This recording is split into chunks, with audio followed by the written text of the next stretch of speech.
last time I saw you, you had an unfortunate foot injury. Yeah. That was back, I think, unfortunately, was during July Sacramento card. How are things progressed since then?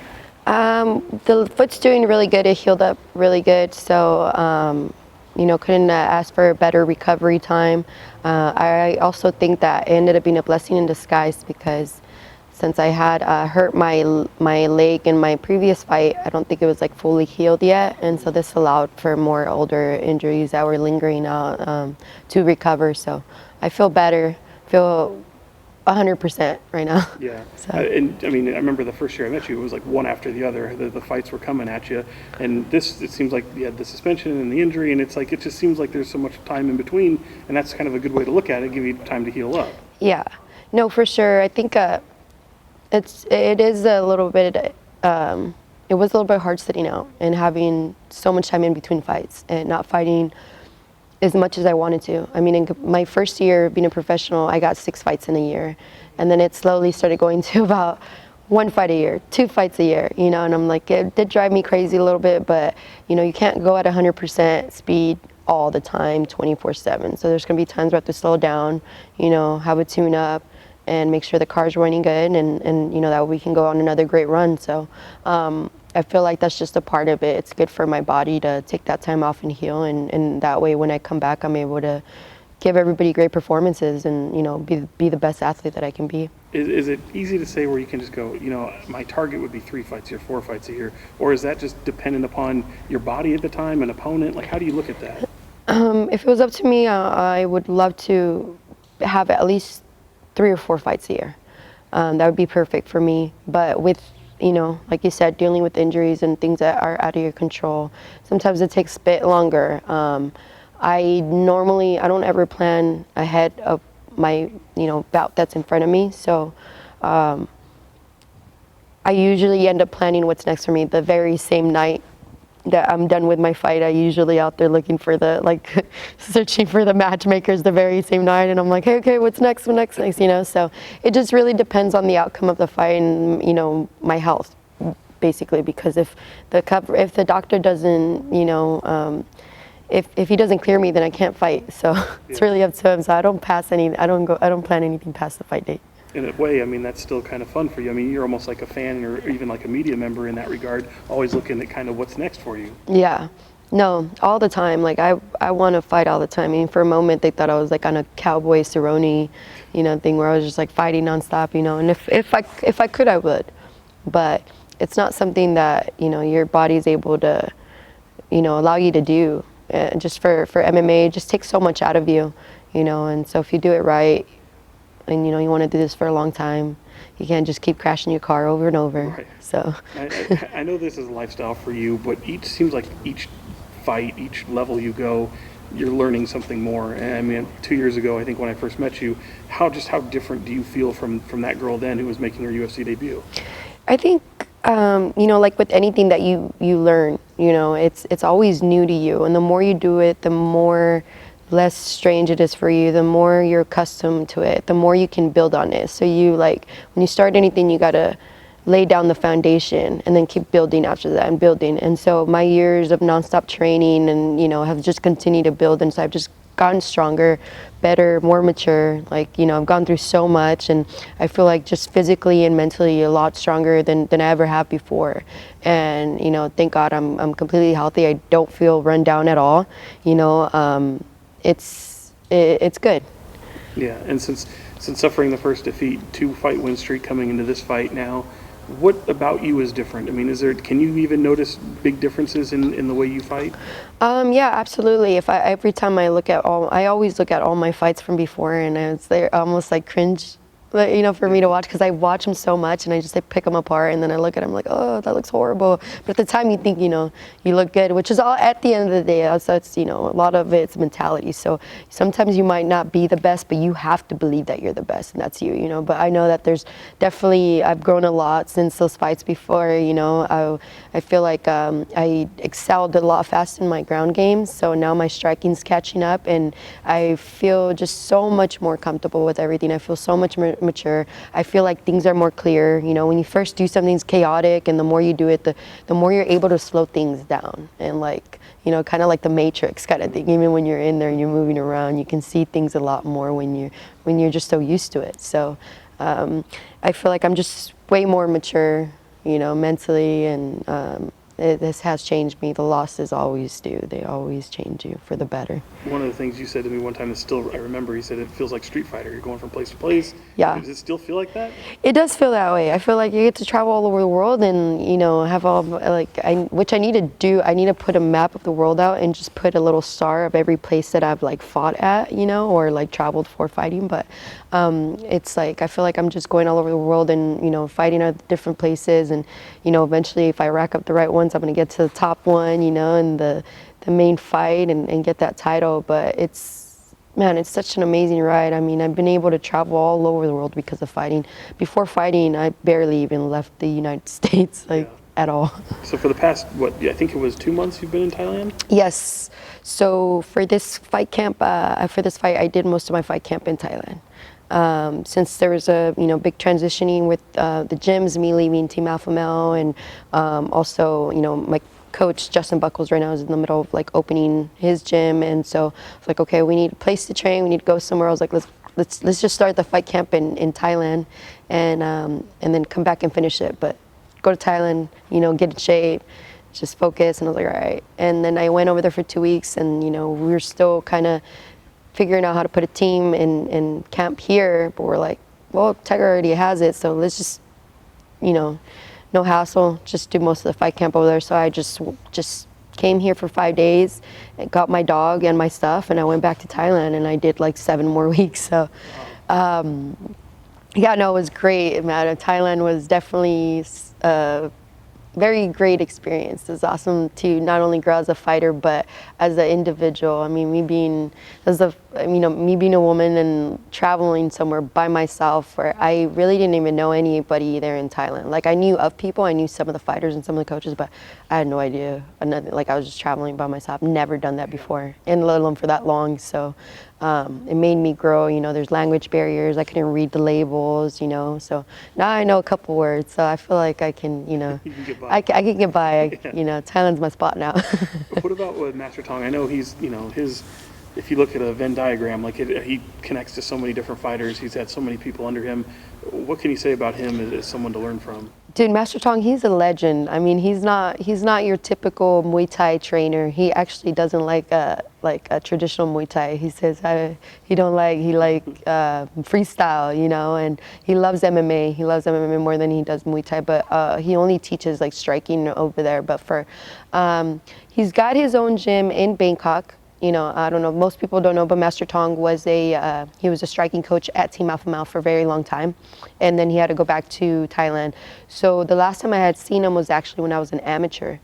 And so once I went pro and, given the opportunity to go to Thailand, I was like, man, I have to go train with Master Tong. So while I was out there in those 9 weeks, I was able to go visit him about 3 times, and in those 3 times it was about 2 to 3 days at a time. So I got to train with him, quite a bit, and it's one of the best experiences ever. His energy is amazing. He's got some of the biggest calves I've ever seen. Actually, the biggest calves I've ever seen in my life. Pac-Man has some calves, but you got to see Master Tong's calves. Like, you'd be like, what the heck, No, there's a lot of power that comes from the calves. So one thing you do learn from Master Tong, it's you got to be happy, you got to work hard, and have good energy, because if you fight angry or if you fight mad, you're not going to fight good. So you got to just have, like, what they like to say in Thailand, it's like sabai sabai, no worry, relax, nothing, just keep going, and so his energy is amazing, and he is so knowledgeable when it comes to MMA. He is a smart guy when it comes to fighting, striking for MMA, and so I feel like it just kind of sharpened up my tools, and especially since I hadn't trained with him in about 3 years. But he was great. Yeah, man, I wish more people would see more of him. I'm like actually surprised there's not a lot of people that go travel to Bangkok to go see him. So, yeah. And then, I mean, here we are in this big empty warehouse. It's going to be future home of another gym, another martial arts and fitness place Justin's putting together, and it's massive. I mean, does this look like a place where you can foresee yourself being for years to come? Yeah, no, absolutely. I love California. I fell in love with Sacramento. It was great, and I don't think any of us, like, we're here, like, Justin's not from Sacramento, but he also, started here, like, well, not started, but, it's where he decided to start his gym. He was here for a long time, and it's a prime location, and it's growing, and, it's beautiful here.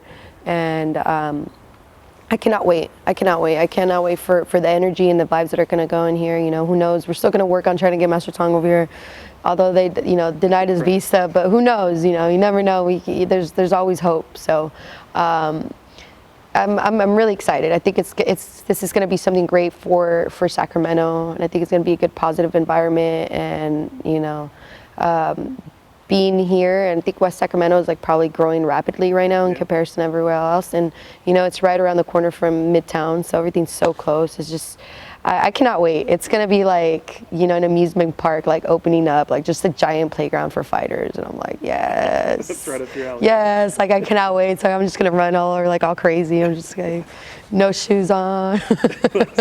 So I'm only not this far into the interview before I ask about the next fight, but I mean, here you are. I mean, you're less than a week from being a co-main event. I mean, it may, I don't know if it's happened quick as you expected, but it sure has on our end. I mean, you've come from so far, and here you are as a co-main event in the nation's capital. What does this fight mean to you? Honestly, it's pretty awesome. I mean, I didn't expect to get co-main event, but I did just because of how inactive I have been.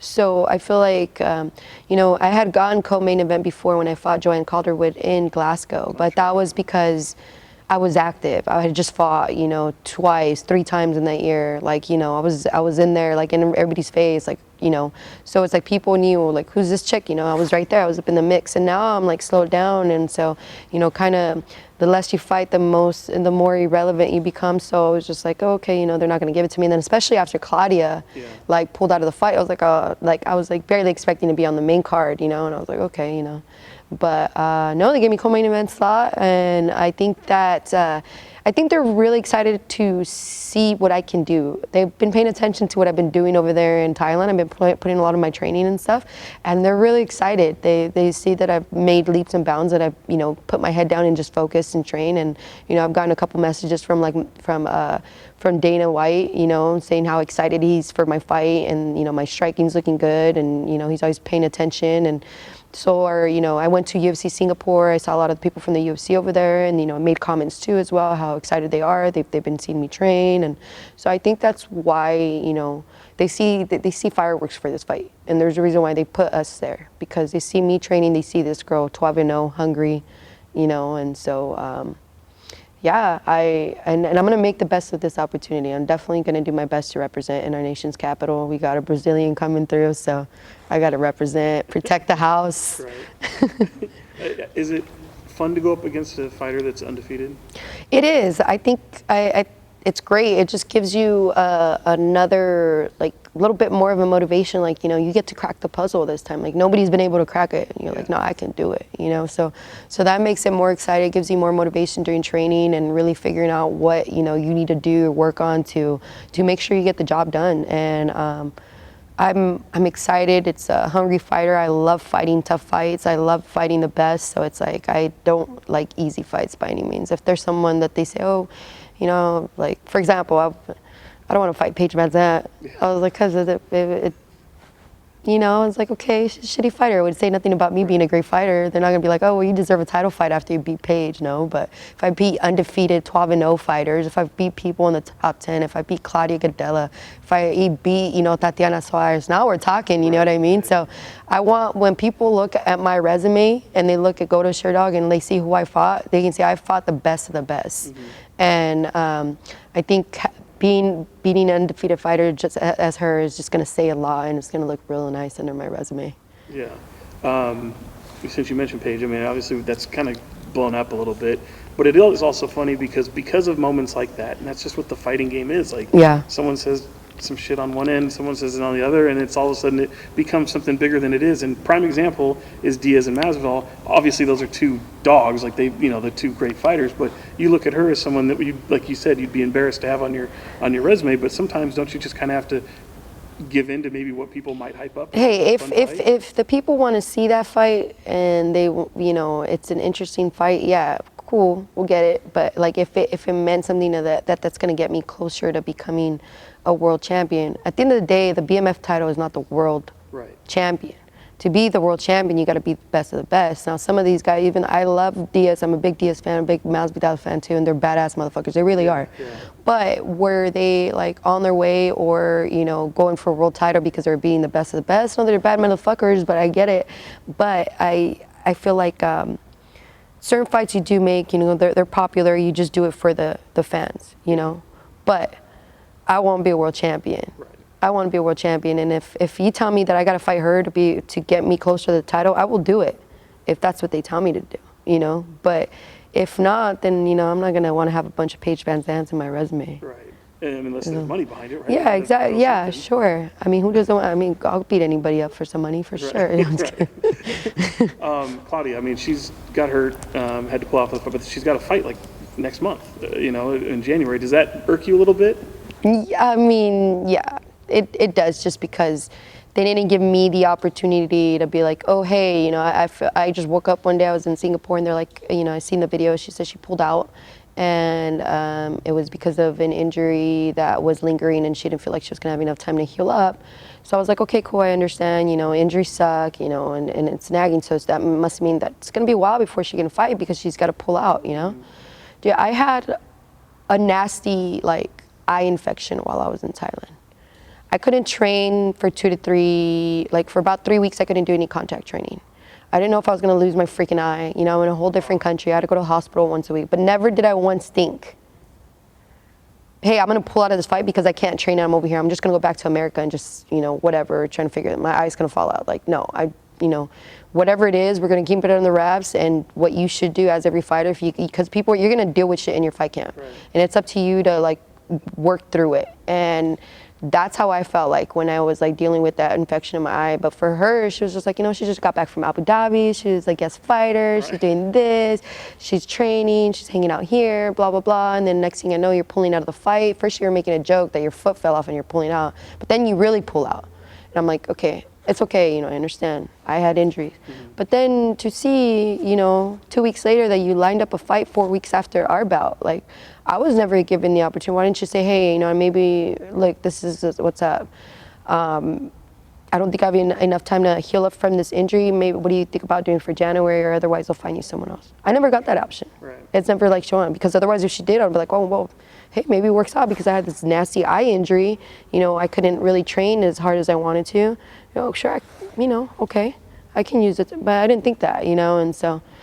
It says a lot. It is what it is. People can put it together. I don't know what happened, or all of a sudden 1 week after she pulled out of the fight, she must have started feeling great again. So, yeah, that's what it seems like. I mean, to have something so quickly scheduled, right? I mean, and good on the good thing about that is that at least I don't have to go and people can see that for themselves that.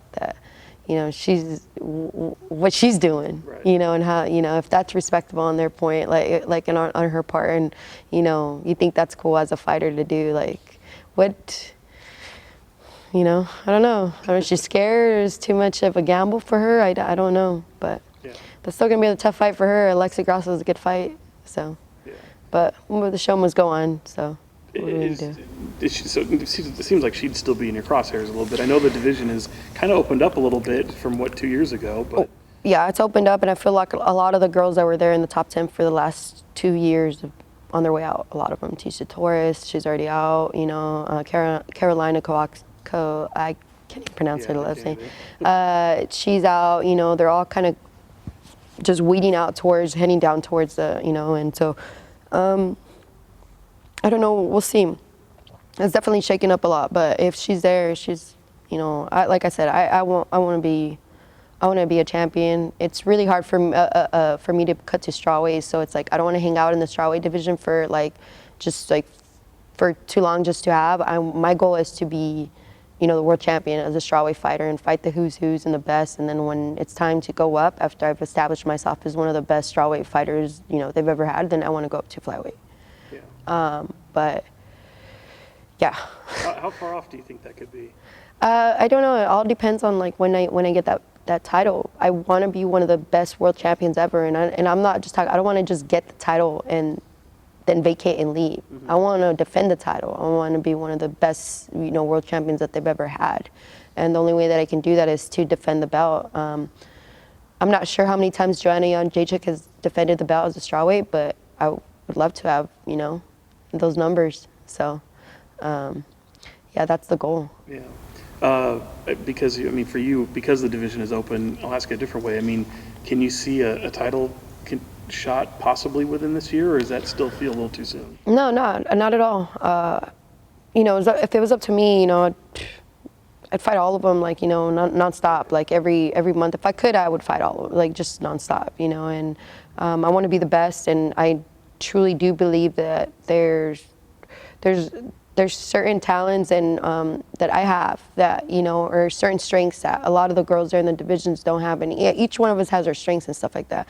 Some of them, a higher level than others, but I feel like I really do have something special when it comes to like fighting in MMA. And I'm I feel like my one loss that I did have, it was not because I got beat up and because she was like a better fighter than me. It's because I didn't make the adjustments, and it was a learning lesson on me. I feel like I didn't show up and I didn't do the right things, And so I feel like I'm meant to be the UFC strawweight champion. And it's been slowed down, but I'm earning it piece by piece, inch by inch, dealing with all the ups and downs. And, some day they're believing you, one day they don't. Some days you're hot shit, and sometimes you're, another day you're not. So I know in my heart, I know what I possess, I know what I can do. So I feel like next year, whatever time, if they were to tell me after this fight, if you want a title fight, I would take it, hands down, 100%, for sure. But I'm hoping that next year I get the title shot. After I beat Marina, I'm not sure where that's going to put me up in the rankings. We all know Weili got her shot at number 6. I know a lot of the girls that are up there in the top 5 have either dealing with injuries or going to sit out for a while, or just not fighting right now. So that leaves it open for anybody who is ready, and hopefully get through this fight good and healthy, and I'll definitely be ready.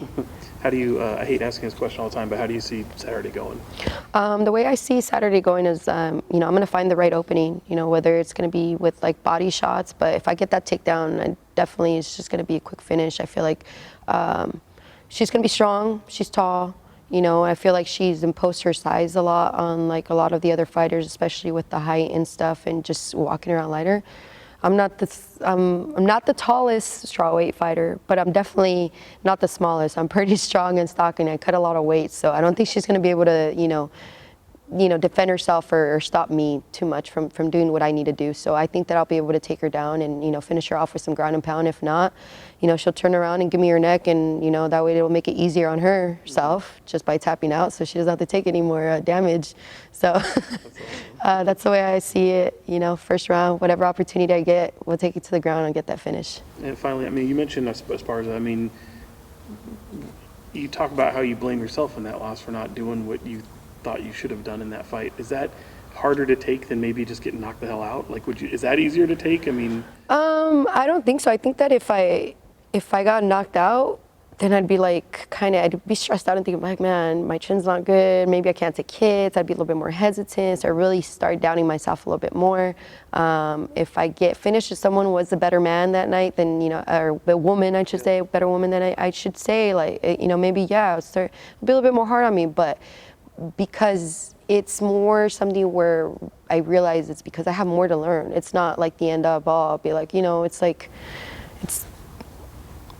it's an opportunity, it's not like the end of the story there. It's not like, oh, you were a shitty fighter, you got beat up. And even then it's so, even then you can still get up, Rocky style, get up and continue fighting. That's a real that's a real champion right there, the one that, falls down and gets back up and fights. So I think it's easier to have fights like that because you just learn. That's where you really learn, most champions are undefeated. Most champions have fought, have lost, and come back. You only have a few of them, which is very, very unique to have undefeated champions. Right on. Appreciate you. Anything else you want to say that I didn't give? I got a lot. No, good. I'm excited. I can't wait. Ready to represent Sacramento. So can't wait. I cannot wait. Appreciate you.